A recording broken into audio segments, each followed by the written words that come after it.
So let's segue because I want your opinion because after I read a couple of articles and it just I don't know. I don't know these people, but it just doesn't seem the same. So let me read you the article from the New York Post. It says I'll quickly run through it. 10 Gambino mobsters indicted over violent attempts to take over New York City garbage hauling and demolition industry.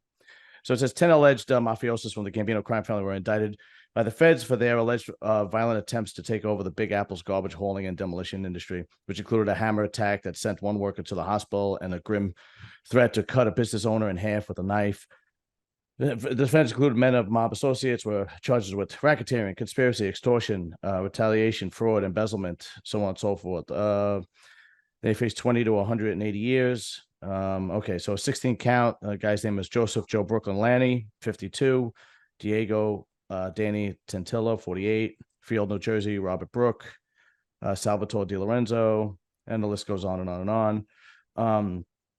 Then there's a part where Joseph Lanny is trying to shake down this restaurant owner, and he keeps calling the restaurant over and over and over and over and over again. And the guy picks up the the phone and says, "Stop calling my restaurant," and he threatens him by burning the restaurant down. And they have video surveillance of him buying a canister.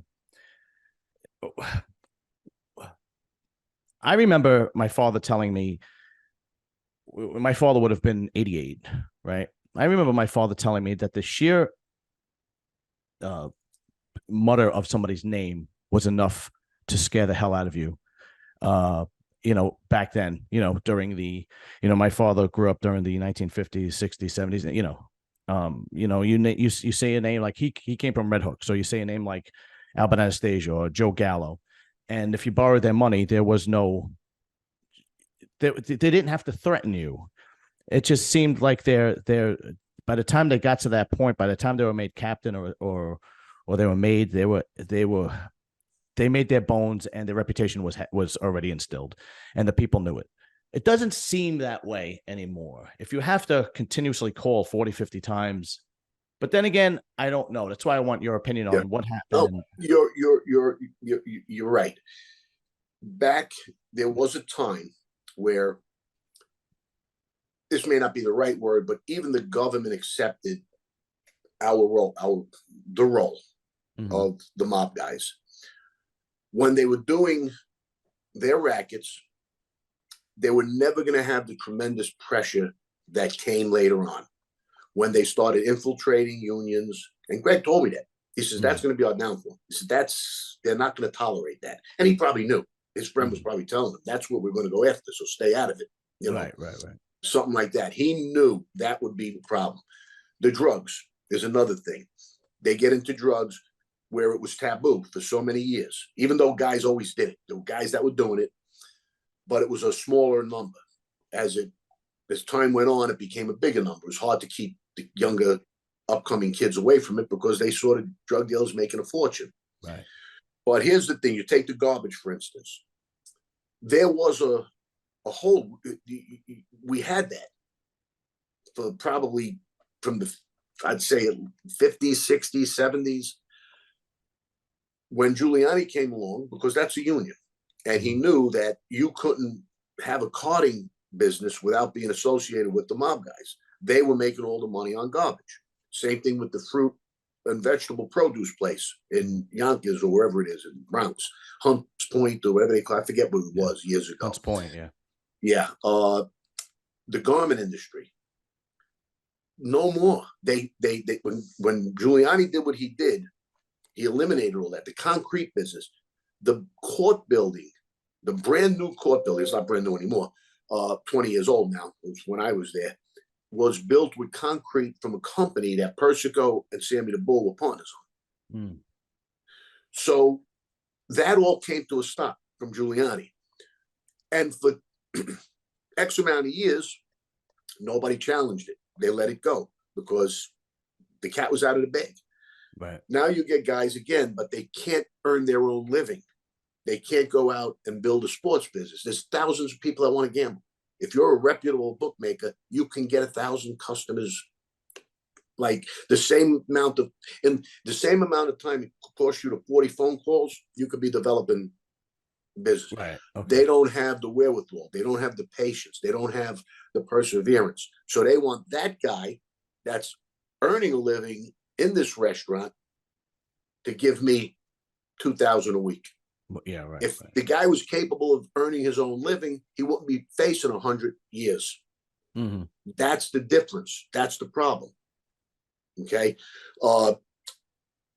So every few years, some family, it seems, tries to get back in. I guess a few years back, the Columbos, guys I know, were doing it again. They were trying to get involved with the stock market and guys in it. That's not your place. You're not going to get away with it anymore. Mm-hmm. Do what you can do. Build a business, street business. Now, a few years goes by, it's another family. Now, this was, I guess, the Gambino family. Is that what you said? Yes. Okay. So now they got a group of guys together again. They're feeding off each other. They think they're tougher than the rest. They think they're smarter. They're not afraid of the government. They're not afraid, which is stupid because if you look at the history, John Gotti wasn't afraid of the media. Look what happened to him. Junior Person, all of us, you know, to some extent. So now they got to go with a hammer and crack a guy around to get a piece of his business. Right. It's almost like I don't blame the government. I really don't. You know, go back in time. Go back in time. What did we do? The traditional things that were invented: gambling, sports, numbers, and people were making a lot of money. And there's other things you could do. The Joker poker machines. Right. You're not, or the worst cases there is going to be they're going to come in and break your machines and take them and fine you. Right. But you're not stealing from somebody. Open up that. Do card games. People want to play poker. Sure. They want to play poker. They don't want to drive 2 hours to Atlantic City to play poker. Right. Give them a good game. You know, what's the worst that's going to happen? You come in and they raid the game. A few people get fines. You're not going to do big time. You're not going to do time for that. Yeah. You know, we did all of that, made a lot of money. Right. You know, even the credit cards was borderline because now you're messing with people's credit and things like that. So the Secret Service gets involved. And that was pretty much Big Greg's downfall. That's when he got on the map big time, when they pinched him for that. But he was lucky he had the FBI to bail him out. Told the Secret Service he's with us. And they had to back off.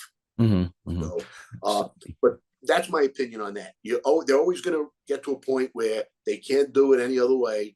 And they get rounded up. So what you're saying, and I'm going to be a little bit more explicit. What you're saying is the guys that are there today don't have the mental wherewithal to do what you guys. I've said that several times. They're basically just thugs or wannabes, and they're just trying.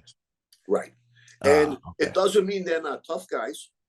Oh, sure. I'm sure they're legitimate tough. Yeah. Right. It doesn't mean that at all. You could be a thug and a failure at business. And that's what most of them are now. Because, I was good at business, and then I had to become a shooter with Greg. I mean, as years went on, because I was moving up with him. It just was a natural progression. And then I had to be known as a racketeer and a killer, especially during the war. That's the way it turned out. But I was more interested in the rackets and earning a good living. But you had to protect yourself too. And when the split in the family came, I had no choice now. I'm not going to let them take it from me.